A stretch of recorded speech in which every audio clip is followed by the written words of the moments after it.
Sound is memory. That's what my grandfather used to say when he taught me to record the forest. Not just birds or wind, but the voice of a place. The way dawn sounds different from dusk. The way winter silence has texture that summer stillness never does. I'm Marcus Webb, and I've spent 17 years as an acoustic ecologist, documenting soundscapes in wilderness areas across North America. My work has been featured in nature documentaries, used in conservation planning, archived in university libraries. I record what's disappearing, wolf howls in contested territories, the mating calls of endangered frogs, the crack of glaciers calving into warming seas. I thought I'd heard everything the wild could produce. I was wrong. It started in October 2021, when I received a contract from the Forest Service to conduct a comprehensive audio survey of the Gila Wilderness in southwestern New Mexico.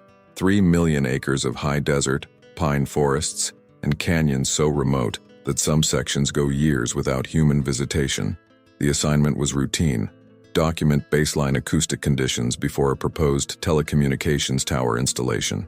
6 weeks, 20 recording stations, standard equipment.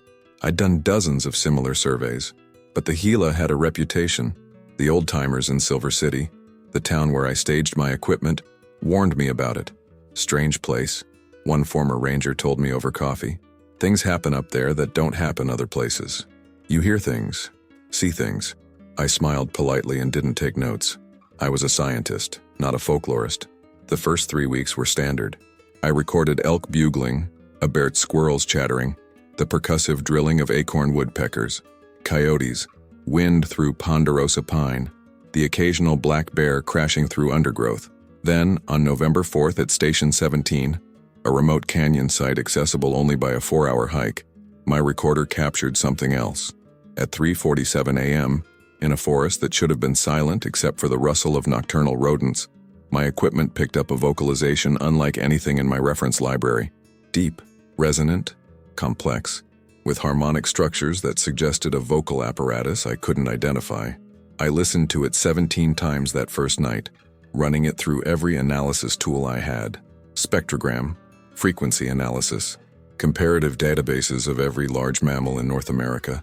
Nothing matched, and beneath the primary vocalization, buried in the lower frequencies, was something else, something that sounded almost like language, structured, intentional, intelligent. I should have left it alone, should have filed it as unidentified and moved on. Instead, I went looking for the source, and I found something that would change everything I understood about what lives in the deep forest and what it means to be alone in the wild. Acoustic ecology is detective work. You listen to a landscape and reconstruct what happened there, who was present, what they were doing, how they interacted. Every sound is evidence. The vocalization from Station 17 was evidence of something I couldn't explain. I replayed it obsessively. The call lasted approximately 8 seconds, with a fundamental frequency around 120 Hz, deep, in the range of a large adult male human or large primate. But the harmonic content was wrong. Too complex, too structured. Human speech has specific acoustic signatures: formants, consonant transients, rhythmic patterns tied to our vocal anatomy. Primate vocalizations, chimps, gorillas, orangutans, have their own distinct characteristics. This had elements of both, but matched neither, and there was something else. The call had emotion. I know how that sounds.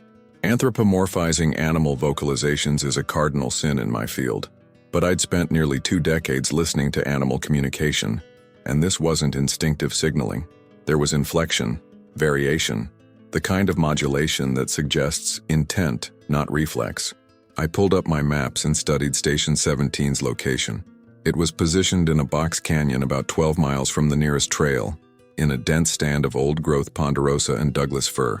The terrain was rugged: steep walls, limited access, heavy canopy cover. Perfect habitat for something that wanted to remain hidden. I spent 2 days reviewing every recording from that station, going back 3 weeks. Most were unremarkable, typical forest soundscape. But on October 29th, 6 days before the major vocalization, I found something else. Wood knocking. 3 distinct strikes at 11:23 p.m., followed by 2 more at 11:31 p.m. Different locations, suggesting either movement or multiple individuals. I'd heard wood knocking before. It's a documented Sasquatch phenomenon. though mainstream science dismisses it as falling trees or branch collisions. But I'd also recorded enough actual falling trees to know the difference. This was deliberate, rhythmic, communicative. On November 7th, I hiked back to Station 17. The canyon was exactly as I'd mapped it. Narrow entrance opening into a broader bowl, with a seasonal creek running through the center. The walls were maybe 200 feet high, covered in pinyon and juniper, with ponderosa dominating the canyon floor. I checked the recorder first. It was undisturbed, memory card intact, batteries functional, but the tree it was mounted to, a large ponderosa about 4 feet in diameter, showed fresh damage. Long scratches in the bark, roughly 7 feet off the ground. 4 parallel grooves, evenly spaced, too clean for bear claws. I photographed them, measured them, collected bark samples for later analysis. Then I set up additional equipment. I deployed 4 more recorders in a grid pattern around the original site, each one positioned to capture overlapping fields. I added a low-light video camera with motion activation, and I brought parabolic microphones, highly directional, capable of isolating specific sound sources from background noise. Then I waited. I camped about 400 yards from the main recording site, far enough to avoid contaminating the recordings with my own noise, close enough to respond if something happened. I sat in my tent as the sun set, listening to the forest transition from day to night, the shift in bird species, the emergence of nocturnal insects, the changing quality of the wind. At 9:47 p.m., I heard it live for the first time. Not through equipment, not through headphones. The actual vocalization, echoing through the canyon. It started low, that same deep, fundamental frequency, then rose in pitch and complexity. There were multiple tones, overlapping, creating harmonics that my ear couldn't quite parse. And the duration, at least 15 seconds, maybe more, with distinct phrases separated by brief pauses. It sounded like someone speaking a language I'd never heard. Ancient, purposeful, beautiful. I grabbed my parabolic mic and pointed it toward the source, headphones on, recording levels maxed. The vocalization came again, this time from a slightly different location. Then another response, from across the canyon. 3 distinct voices, different pitches, engaging in what could only be described as conversation. I recorded for 23 minutes. Then, abruptly, silence. I didn't sleep that night. I sat in my tent reviewing the recordings, my hands shaking from adrenaline and cold. What I'd captured was unprecedented.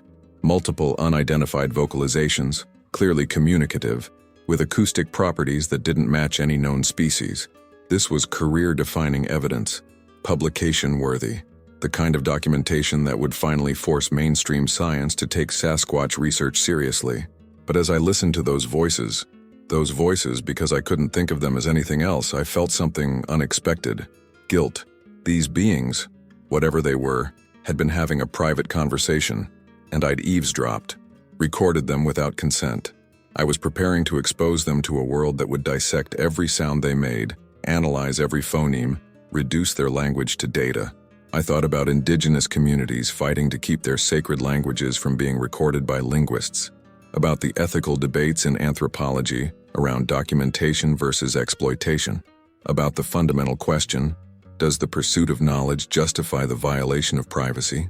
At dawn, I packed up my gear and hiked back to the main recording station. The area around it had changed. There were footprints in the soft soil near the creek, huge, human-shaped, with a stride length that suggested something over 7 feet tall. And there were gifts. That's the only word I have for them. 3 perfectly round stones, each about the size of a baseball, arranged in a triangle on a flat rock near my recorder.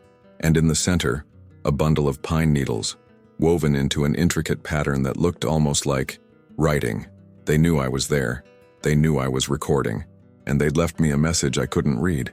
I stood there for a long time, staring at that arrangement, understanding that I'd crossed into territory I wasn't prepared for. This wasn't just about documenting an unknown species. This was about first contact with an intelligence we'd shared the continent with for millennia, without ever truly acknowledging, and I had no idea what to do with that responsibility. I returned to Silver City in a state of controlled chaos. My recordings were extraordinary. 47 minutes of vocalizations across 2 nights, plus the wood-knocking sequences, plus ambient evidence of large bipedal movement near the recording stations. Any legitimate scientific journal would demand verification. chain of custody documentation, peer review of the acoustic analysis, independent confirmation from other researchers. But I couldn't bring myself to share it. I spent a week in my motel room, running analysis after analysis. I isolated individual phonemes from the vocalizations, created spectrograms, compared them against every primate database I could access. The results were consistent. These sounds didn't match any known species. The vocal range alone was remarkable, spanning from 80 Hz to over 2000 Hz, with precise control across that entire spectrum. That suggested a vocal apparatus far more sophisticated than any great ape, possibly more sophisticated than human. And the structure. God, the structure. Human languages, for all their diversity, share certain universal features: consonant-vowel patterns, rhythmic timing, specific formant frequencies tied to our oral anatomy. These vocalizations had some of those features, but also additional layers: infrasonic components below human hearing range, ultrasonic harmonics above it, and a tonal complexity that reminded me more of whale songs than primate calls. Whatever was making these sounds had evolved linguistic capabilities along a completely different pathway than humans. On my 8th day in Silver City, I got a visit from a Forest Service supervisor named Patricia Garrett. She'd seen my preliminary report, the one I'd filed before discovering the vocalizations when I was still documenting routine forest sounds. "We need your final data by November 30th, she said, sitting across from me at a diner. "The telecommunications company is pushing for permits, and we need your acoustic baseline to complete the environmental assessment. I need more time." "You've been out there 5 weeks. How much more time do you need?" I didn't answer. "How do you explain that you've documented something that might rewrite our understanding of North American megafauna, but you're not sure if exposing it would be an act of science or betrayal? Is there a problem with the data?" Patricia asked. "No, the data is comprehensive. I just need to verify some anomalous readings." She studied me for a long moment. Patricia had been with the Forest Service for 26 years. She knew when someone was holding back. "Marcus, if you've found something unusual, I need to know. Endangered species? Sensitive habitat? Anything that might impact the tower placement. I found acoustic anomalies. I need to rule out equipment malfunction before I file." It was a lie. My equipment was functioning perfectly, but it bought me time. Patricia left unsatisfied but willing to grant a 2-week extension, which gave me until mid-December to decide what to do with the most important recordings of my career. I went back to the Gila on November 18th, not to record, to understand. I returned to Station 17 with different equipment this time, just a small field recorder, binoculars, and a notebook. I wasn't there as a scientist. I was there as, I don't know, a supplicant, someone seeking permission. The stone arrangement was still there, though the pine needle bundle had been moved, repositioned, not scattered, placed on top of the stones instead of between them. A deliberate alteration. They were responding to my presence, acknowledging it. I sat down on a fallen log about 30 yards away and did something I'd never done in 17 years of field work. I announced myself. "I know you're here," I said, feeling ridiculous but also strangely compelled. "I've recorded your voices. I have evidence of your existence, and I don't know what to do with it." Silence. Just wind through the pines and the distant call of a raven. "I'm not a hunter. I'm not here to hurt you or expose you. I need to understand. Are you aware of what I'm doing? Do you understand that humans don't believe you exist?" More silence, but a different quality of silence, the kind that feels occupied. The forest was listening. "I can keep your secret," I continued. "I can bury the recordings, file a false report, walk away, or I can share what I've found and probably destroy whatever piece you have here. I don't know which choice is right." I sat there until sunset, saying nothing more, just being present. No vocalizations came, no wood knocking, but as I was packing to leave, I found something new. The pine needle bundle had been returned to its original position, and next to it was a single white feather, pristine, about 8 inches long, unlike any bird species native to the area. I picked it up carefully. The rachis was thick, the barbs symmetrical, the color absolute white with a slight iridescence in direct light. I photographed it, sealed it in a specimen bag, and added it to my growing collection of things I couldn't explain. That night, camped in the canyon, I heard them again, but this time the vocalizations were different, softer, less structured, more like singing. a melody that rose and fell with the kind of emotional content you hear in human lullabies, and I realized they were letting me hear this. They could have remained silent, could have avoided the recording zones, could have disappeared completely, but they were choosing to be documented, choosing to allow me into their acoustic space. Why? I spent the next 2 weeks attempting to answer that question. I recorded, but I also left offerings, food, tools, objects. I spoke aloud, explaining who I was, what I was doing. I tried to establish communication feels too strong, rapport maybe, and slowly, something extraordinary happened. They began responding, not with English, not with anything I could translate, but with vocalizations that seemed timed to my presence, with arrangements that appeared overnight near my camp, with footprints that led me to specific locations, a mineral lick where elk gathered, a cave entrance I hadn't discovered, a hot spring hidden in a side canyon. They were teaching me, showing me their world, and I was learning that knowledge isn't always meant to be shared. Sometimes it's meant to be kept. On December 3rd, I saw one. Not the albino, not yet, but another of their kind, moving through the forest at dawn. I'd positioned myself at an overlook above the canyon, hoping to capture visual documentation to supplement the audio recordings. I had a telephoto lens, a stable tripod mount, perfect light conditions, and there it was, approximately 400 yards away, moving along the creek bed with a gait that was unmistakably bipedal, but distinctly non-human. Height maybe 7.5 feet, proportions all wrong for human, arms too long, shoulders too broad, head too integrated with the torso. Covered in dark brown hair that caught the morning sun, I raised the camera, framed the shot, my finger on the shutter release, and I stopped, because the being stopped too, turned, and looked directly at me. We were too far apart for eye contact. I shouldn't have been visible at that distance, should have been just another shadow in the rocks. But it knew I was there, knew I was watching, knew I had a camera, and it shook its head, a distinctly human gesture, a clear message. No. I lowered the camera. The being watched me for another moment, then turned and disappeared into the forest. Not rushing, not fleeing, just leaving, with the confidence of someone who'd made their point and expected it to be respected. I sat there for an hour afterward, my hands shaking, trying to process what had just happened. I'd been given explicit instruction by a non-human intelligence. A boundary had been established, and I'd chosen to honor it. The implications were staggering. This wasn't just an unknown species, this was a culture, a society, a group of intelligent beings who understood cameras, understood documentation, and were actively managing their relationship with human technology. They'd been allowing me to record their voices, but visual documentation that they would not permit. I understood. Audio could be dismissed, explained away, attributed to equipment malfunction or misidentification, but video, photography, that would end their anonymity forever, and they knew it. That night, the vocalizations were different again, more complex, multiple voices overlapping, creating harmonies I'd never heard before.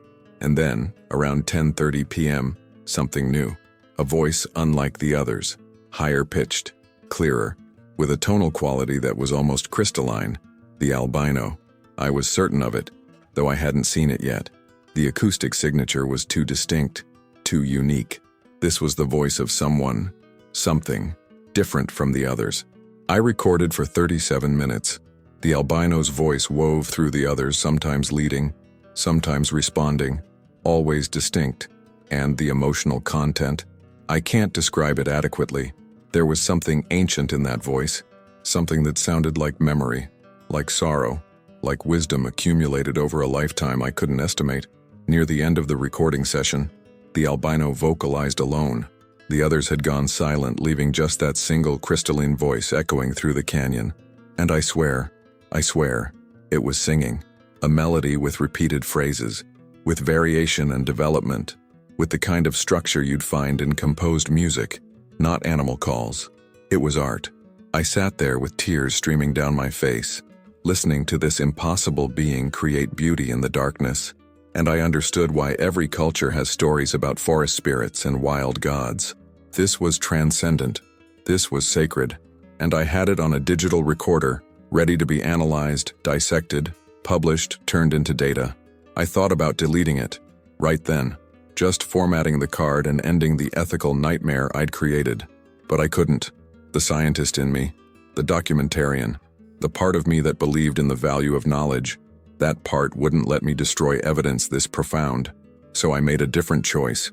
I encrypted the recordings, created multiple backups, and hid them away with a single note to myself. Not yet, maybe never.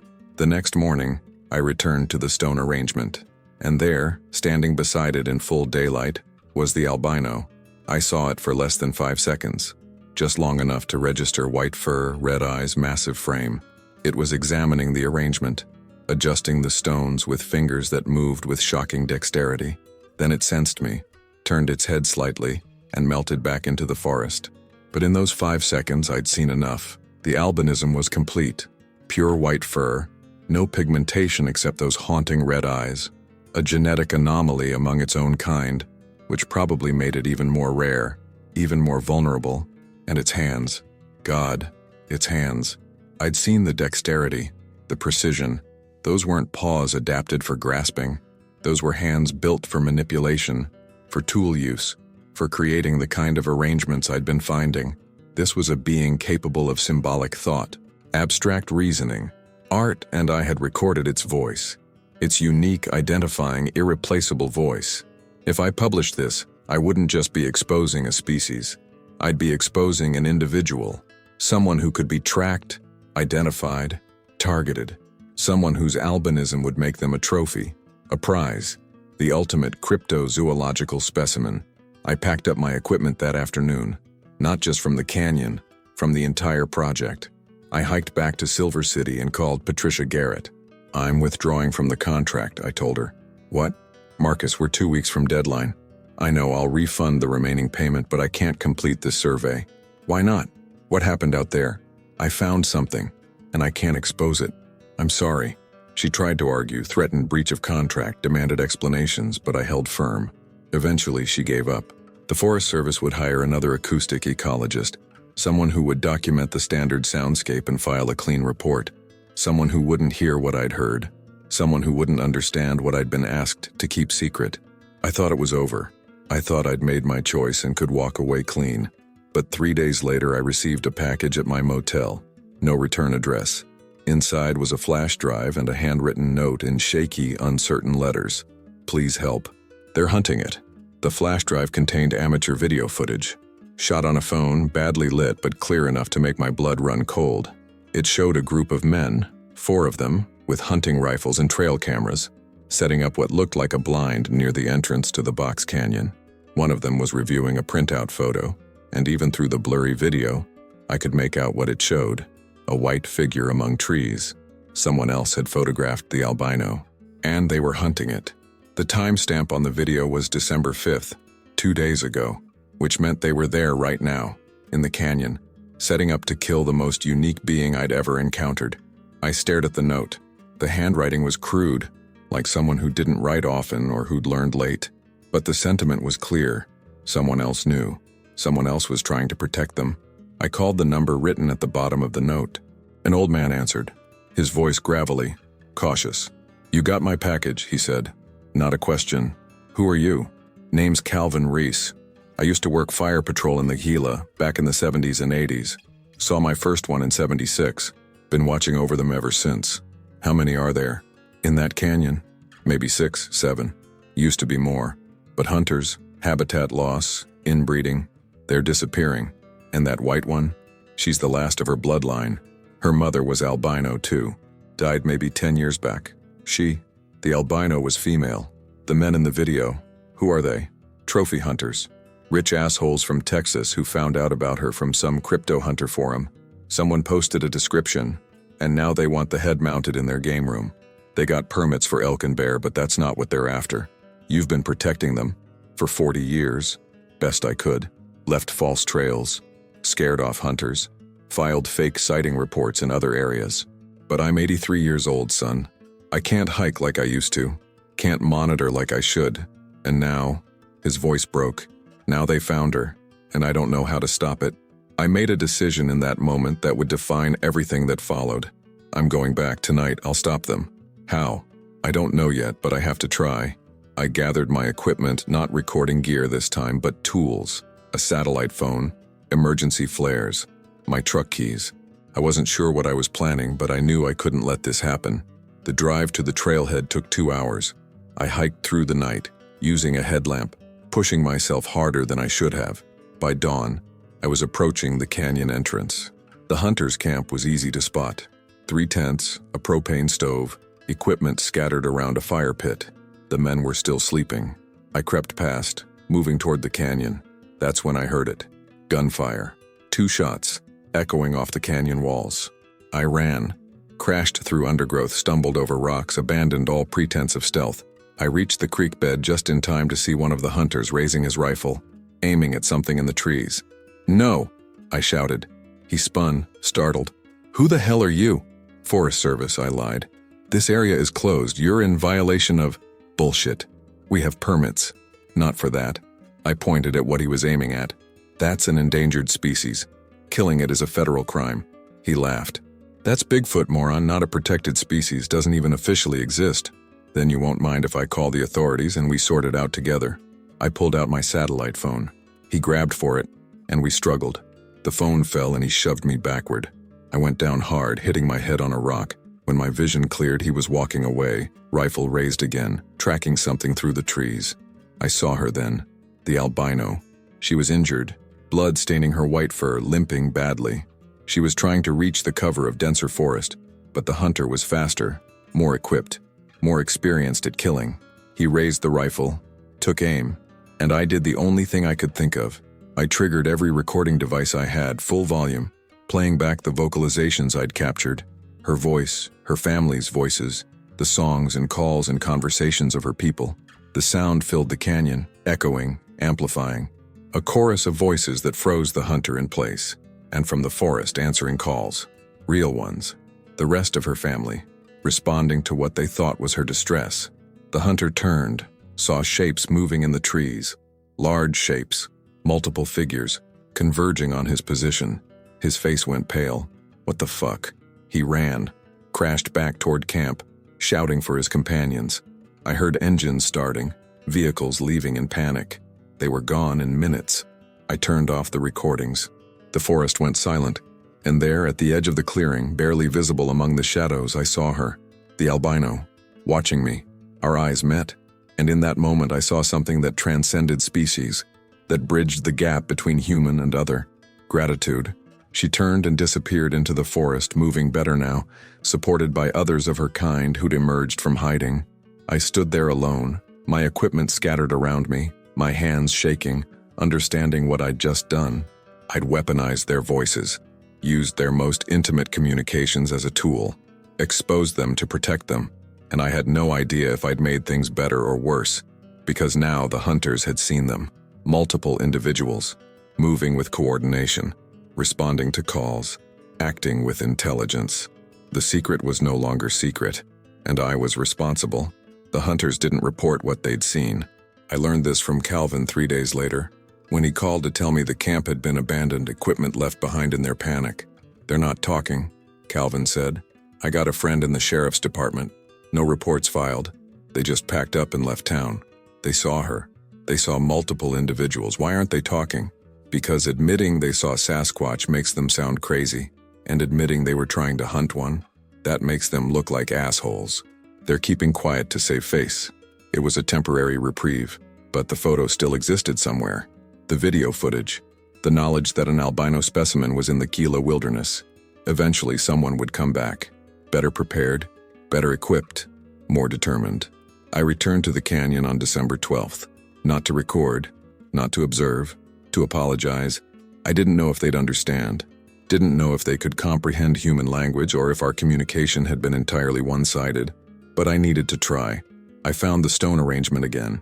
It had been rebuilt, more elaborate this time, with the addition of long white hairs woven between the stones. Her hair, left deliberately like a signature.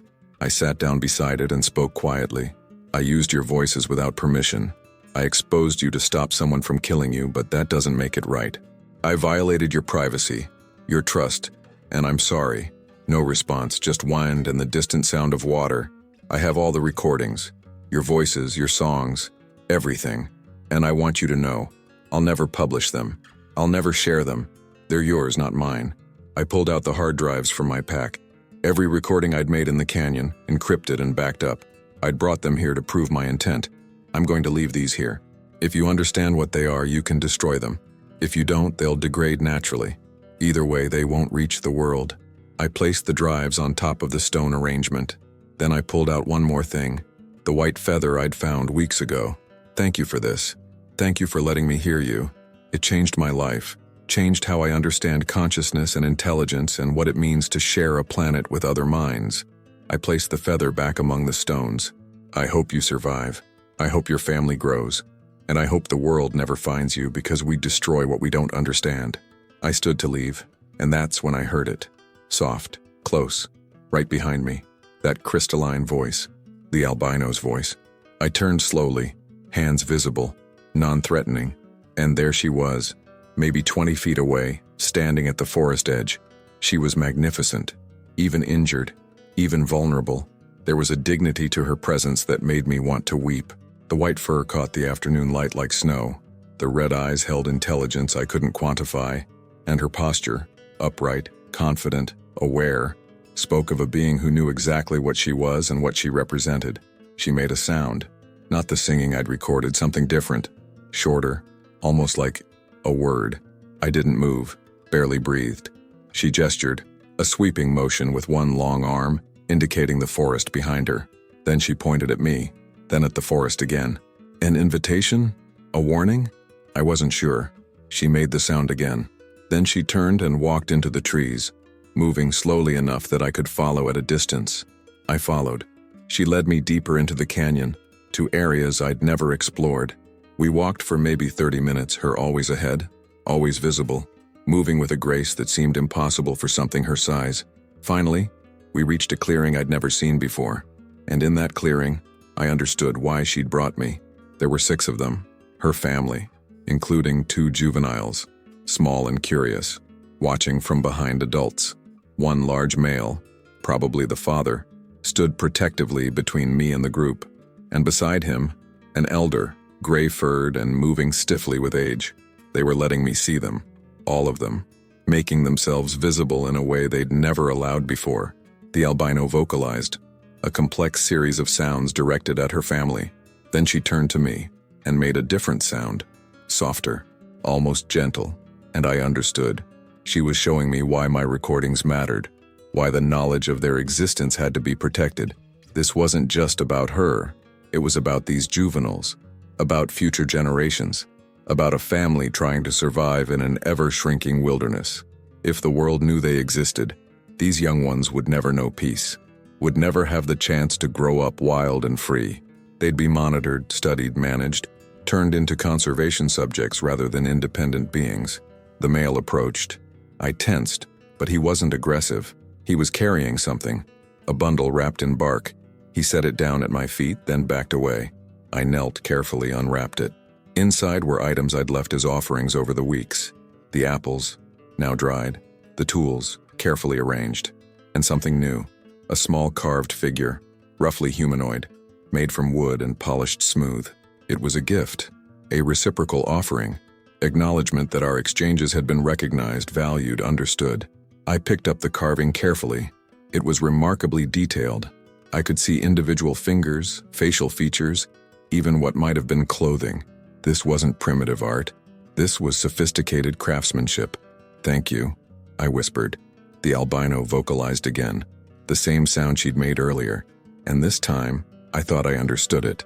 Not a word in English, but a concept, a feeling, connection. They watched as I carefully rewrapped the carving and placed it in my pack. Then the male gestured toward the way we'd come. Time to leave. The albino walked me back to the stone arrangement. My hard drives were still there, untouched. She looked at them, then at me, and shook her head. The same gesture the other one had made weeks ago. "No, keep them. Trust you." I wanted to argue, to insist that the ethical choice was destruction, but she'd made her decision, and who was I to refuse? I picked up the drives, and as I did, she touched my shoulder, gently, deliberately. Then she was gone. I submitted my final report to the Forest Service on December 20th. It was a lie. Comprehensive baseline acoustic data showing typical forest soundscape, no anomalies, no concerns regarding the proposed telecommunications tower. Patricia Garrett accepted it without question. The tower permit was approved. Construction would begin in spring. And I carried the weight of what I'd hidden. But on January 3rd, everything changed. I received an email from an unknown address. Subject line, "We need to talk about the Gila." The message contained a single attachment, one of my spectrograms, the vocalization analysis of the albino's voice, data that should have been encrypted on drives that only I possessed. Someone had accessed my research, and they knew what I'd found. I traced the email as best I could. It led to a university server, New Mexico State Department of Anthropology. I called the main office, asked to speak with whoever had sent the email. They connected me to Dr. Sarah Whitehorse, an associate professor specializing in indigenous linguistics and acoustic anthropology. "Mr. Webb," she said when she picked up, "thank you for calling. I was hoping we could meet in person. How did you get my data?" "I didn't, but I have similar data, recorded in the same area, 15 years ago. And when I heard you'd been doing acoustic work in the Gila, I knew you'd found them too." My heart stopped. "Found what? Don't play games. You recorded their voices. Multiple individuals, complex vocalizations, linguistic structure unlike any known primate. I did the same thing in 2006, and I've kept it secret ever since." We met the next day at a coffee shop in Las Cruces. Dr. Whitehorse was in her 50s, Native American. She told me later she was Mescalero Apache, with the bearing of someone who'd spent a lifetime navigating academic spaces while maintaining cultural boundaries. She laid out her own research. Recordings from 2006, 2011, and 2018, spectrograms, analysis, even some photographs, carefully blurred to prevent identification but clear enough to show large bipedal figures. "How many?" I asked. "Researchers who found them? Maybe a dozen that I know of. Most keep quiet. Some try to publish and get dismissed as cranks. A few," she paused, "a few have had their careers destroyed for even suggesting this species might exist. So we just stay silent? Let them disappear without documentation? We protect them the only way we can, by making sure they stay unknown." She pulled out another file. "But there's a problem. The hunting incident in December. How do you know about that?" "Because Calvin Reese called me. He's been my contact in the Gila for 12 years. And he told me what you did, how you used their vocalizations to scare off the hunters. I didn't have a choice. I know, but the hunters didn't stay quiet after all." She showed me a screenshot from a private forum, Cryptid Hunters United. The post described the incident, including details about the albino specimen, the coordinated response from multiple individuals, and the audio playback that had driven them away. "They're planning to come back," Dr. Whitehorse said, "with more people, better equipment. They know the recordings exist, and they want to capture the creatures to prove they're real. We can't let that happen. No, we can't. Which is why I'm proposing something radical." She laid out a plan that made my stomach turn. A controlled disclosure. Publishing just enough information to trigger Endangered Species Act protections. Evidence of a critically endangered, previously unknown hominid species in the Gila wilderness. No specific locations, no photographs, just acoustic analysis and habitat assessment. If they're officially listed, the entire area becomes protected. No hunting, no development, federal oversight, and no privacy. I countered. You know what will happen.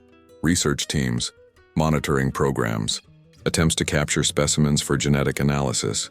We'll turn them into zoo animals. Or we let them go extinct without anyone knowing they existed. Are you comfortable with that choice? I wasn't. But I also wasn't comfortable with the alternative. We argued for hours. She insisted that protection required disclosure. I insisted that disclosure guaranteed destruction. We were at an impasse. Two people who both claimed to care about the same beings but with completely opposite approaches. Finally, she made an offer. Come to the reservation. Meet with our elders. They've known about these beings for centuries. They have perspectives we don't. I agreed. 3 days later, I was sitting in a community center on the Mescalero Apache Reservation, surrounded by 5 elders who listened patiently as Dr. Whitehorse and I explained the situation. When we finished, one of them, a man named Marcus Chi, who had to be at least 90, spoke. You white people always think you need to save everything. Put it in a box, study it, protect it with your laws. But these beings don't need your protection. They've survived for thousands of years by staying hidden, by being smart, by avoiding you. But they're endangered, Dr. Whitehorse said. Habitat loss, climate change, inbreeding. They're endangered because you won't leave them alone. Every time someone discovers them, more people come looking. You think you're helping, but you're making it worse. So what do? I asked. What our people have always done. Keep the secret. Respect the boundary. Let them be. Another elder, a woman named Lorraine Piso, added, We have stories about them. The white one especially. She's sacred. A bridge between worlds. And you've been given the gift of knowing her. Don't repay that gift by exposing her. I felt the weight of centuries of wisdom pressing down on me. These people had maintained relationships with the unknown for longer than my culture had existed on this continent. They understood something I was just beginning to grasp. Some things are worth more unknown than known. Dr. Whitehorse wasn't convinced. With all respect, the world has changed. These beings need legal protection to survive the 21st century. Then that's on you, Marcus said. But don't pretend you're doing it for them. You're doing it for yourself, for your career, for your need to be the one who proved they exist. The words hit her hard. She tried to argue, but the elders were done. We were dismissed, politely but firmly. Outside, Dr. Whitehorse turned to me. They're wrong. We can't just hope silence is enough. Maybe. But they've been protecting these beings a lot longer than we have. She drove away without another word, and I was left wondering if I'd just made the biggest mistake of my life, or the only right choice in an impossible situation. The hunters returned in February. Not the same ones. These were professionals. A documentary crew with permits, equipment, and a famous cryptozoologist named Dr. Raymond Kirk as their scientific consultant. I learned about it from Calvin. They're calling it Expedition White Shadow. Kirk's convinced the albino is the key to proving Sasquatch existence. They've got funding for 3 months in the field. How did they get permits? Claimed it's a wildlife documentary about apex predators in the Gila, but we both know what they're really after. I drove to Silver City and intercepted Dr. Kirk at his hotel. He was in his 60s, weathered and confident with the bearing of someone who'd spent a lifetime pursuing the impossible. Mr. Webb, he said when I introduced myself, I've read your acoustic work. Impressive credentials. Here to offer your services? Here to ask you to cancel the expedition. He laughed. Why would I do that? We have evidence of a surviving megafauna species. This is the opportunity of a lifetime. It's also a violation of their privacy. Their safety, their privacy. You're anthropomorphizing an animal species. They're not animals, they're people, and they don't want to be found. How would you know what they want? I met his eyes. Because they told me. He studied me for a long moment. You've encountered them. Multiple times. You have recordings, don't you? Data you haven't published. Yes. Share it with me. Join the expedition. Help us document this properly, scientifically, with respect and care. I can't. I made a promise. To who? A hypothetical cryptid? Mr. Webb, if this species exists, it's probably endangered. We could help protect it. By making it famous? By turning it into a spectacle? That's not protection. Then what is? Silence? Hope? Prayer? I didn't have an answer. Dr. Kirk softened slightly. I understand your concerns, but consider this. If we don't document them, someone else will. Less ethical, less careful. At least with us, they have a chance at respectful treatment. Or I could make sure no one finds them at all. And how would you do that? I didn't tell him, but I had a plan.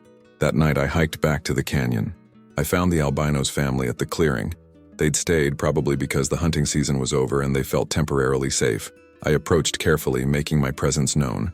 The albino emerged from the group, limping less now, her injury healing. I knelt and explained the situation as best I could.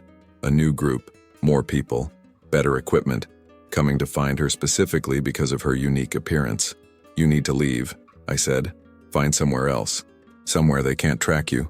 She watched me, those red eyes reflecting firelight from my lamp. Then she vocalized, a complex series of sounds directed at her family. They responded, a conversation I couldn't understand but could feel. Debate, concern, resistance. The elder shook her head. One of the juveniles made a distressed sound. They didn't want to leave. This was home, their territory, the place their ancestors had occupied for generations. The albino turned back to me. She approached closer than she ever had before until she was standing maybe 5 feet away. Then she did something that broke my heart. She placed her hand over her chest. then pointed at the ground, then at her family. "This is home. This is ours. We stay. They'll find you," I whispered. "They'll capture you, study you, turn you into proof. Is that what you want?" She made a sound, soft, sad, resigned. Then she gestured at the mountains, the forest, the sky, a sweeping motion that encompassed everything. And I understood. They'd been running for centuries, hiding, retreating, abandoning territory as humans expanded. They were tired. This was their line in the sand. If they were found, so be it. But they wouldn't run anymore. "Then I'll help you stay hidden," I said. "I'll do everything I can." Over the next 2 weeks, I sabotaged the expedition in every way I could think of. I filed false reports about dangerous wildlife in the area. I accidentally contaminated some of their trail cameras with my own scent, triggering false positives. I redirected their attention to areas far from the canyon, but Dr. Kirk was persistent and smart. He began mapping my interference, noting patterns, and eventually confronted me in the field. "You're protecting something specific," he said. "Not just a general area. There's a family group here, isn't there? Multiple individuals." I didn't answer. "And one of them is different. Special. The albino specimen everyone's talking about. Leave them alone." "I can't. This is too important." "But," he paused, "what if we made a deal? I document them. Just observation, no capture, no harassment. You verify my methodology, ensure ethical treatment, and in exchange I guarantee protected status, federal designation, no hunting, no development, and no privacy, no peace. Maybe, but also no extinction." I thought about it for 3 days. Could I trust him? Could any of us, me, Dr. Whitehorse, Calvin, the elders, really prevent the inevitable exposure? Or was this the best compromise we could hope for? On March 12th, I led Dr. Kirk to the canyon, not to the clearing. I wasn't willing to expose the family directly, but to a place where they sometimes traveled, where evidence was clear. We found tracks, hair samples, the stone arrangements, and at dusk, we heard them, the vocalizations carrying through the forest, including that distinctive crystalline voice. Dr. Kirk recorded everything, professional, respectful, keeping his distance. "This will change everything," he whispered. "I know," I said. "That's what I'm afraid of." But as we were leaving, I saw her, the albino, watching from the trees. Our eyes met one last time, and in that gaze I saw something that surprised me. Not anger, not fear, trust. She'd made her choice. Now I had to live with mine. Dr. Kirk published his findings 6 months later, not in a sensationalist tabloid or cryptozoology journal, but in Nature, peer-reviewed, rigorous, undeniable, evidence of previously undocumented large hominid species in North American wilderness areas. The paper included acoustic analysis, DNA from hair samples, trackway documentation, and habitat assessment. It stopped short of declaring Sasquatch exists, but it provided enough evidence to trigger serious scientific discourse. The response was immediate and divided. Half the scientific community dismissed it as elaborate hoax or misidentification. The other half demanded further investigation, replication, verification. Within 2 months, the Gila Wilderness Area was designated critical habitat for potentially endangered species. A new classification created specifically for this situation. No hunting permits, restricted human access, federal monitoring.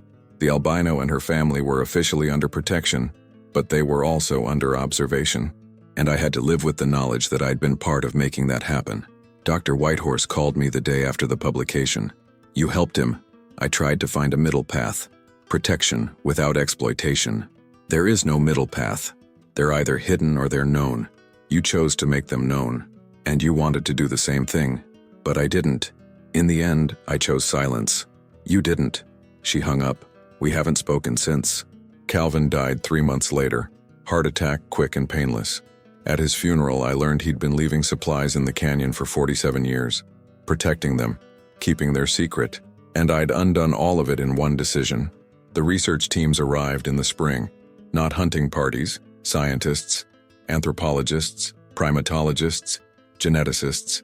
They set up observation posts, camera networks, acoustic monitoring stations, always at a distance, always non-invasive. But the damage was done. The beings began changing their behavior, avoiding their traditional ranges, moving deeper into the wilderness, becoming more nocturnal, more reclusive, more paranoid. The juveniles I'd seen stopped appearing. Either they'd moved them, or something worse had happened.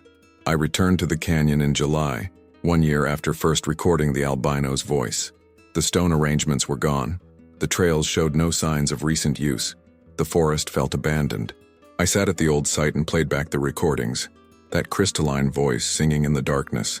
The most beautiful sound I'd ever documented, and I wondered if I'd ever hear it again. As the sun set, I heard something. Faint, distant, but unmistakable. Wood knocking. 3 measured strikes. I knocked back. 2 strikes on a nearby tree. Silence. Then, barely audible, a response. That voice. The albino's voice. A single short vocalization. I like to think it meant, I understand. You tried. Or maybe, I forgive you. Or maybe just, I'm still here. She was alive. Still surviving. Still adapting to a world that now knew she existed. And I had to accept that I'd changed her life forever. For better or worse. I'd drawn a boundary that couldn't be uncrossed. I still have the recordings. All of them. Encrypted. Hidden. They'll never be published. Never be analyzed beyond what's already public. That much at least I can control. The carved figure she gave me sits on my desk. I look at it every day. A reminder that I once knew something profound, something sacred, and I made choices I'm still not sure were right. Dr. Kirk visits the canyon regularly now. He's become the leading expert on what the scientific community cautiously calls North American relict hominids. He insists his work is conservation-focused, ethical, necessary. Maybe he's right. The protected status has prevented development, stopped hunters, created a buffer around their habitat. But it also created visibility, attention, the thing they'd successfully avoided for millennia. And that's on me. I think about what Marcus Chi told me. They've survived for thousands of years by staying hidden, by being smart, by avoiding you. I should have listened. Should have trusted that they knew better than I did how to survive in a world that doesn't understand them. But I was arrogant. I thought I could find a middle way. Thought I could protect them through disclosure, as if making them known would somehow make them safer. It didn't. It just made them ours. A resource to be managed. A mystery solved. A wildness tamed, even if we never laid hands on them. Last week I received a package. No return address. Inside was a flash drive and a note in the same shaky handwriting Calvin had used. From a friend. She wanted you to have this. The drive contained one audio file, recorded recently, based on the metadata. It was the albino singing. That same melody I'd first heard but developed further. New variations. New complexity. She was still creating art. Still living, still refusing to be silenced, and she'd chosen to share it with me. I don't know who delivered it, don't know how it was recorded, but I understand what it means. She doesn't hate me, doesn't blame me. She's just continuing, living her life despite everything that's changed around her. And maybe that's the lesson. Not about whether disclosure was right or wrong, but about resilience, about adaptation, about beings who've survived human expansion, human curiosity, human interference for thousands of years, and will probably survive it still. Some secrets aren't meant to stay hidden forever. Some boundaries are meant to be crossed not because we have the right, but because the world changes and we have to change with it. I don't know if I made the right choice. I'll probably never know, but I know I tried. And I know that somewhere in the Gila wilderness, an albino being with red eyes and a crystalline voice still sings in the darkness, still hidden, despite everything, still free, in whatever way freedom means for someone we've made visible, still teaching me what it means to be human in a world we share with other minds, and maybe that's enough.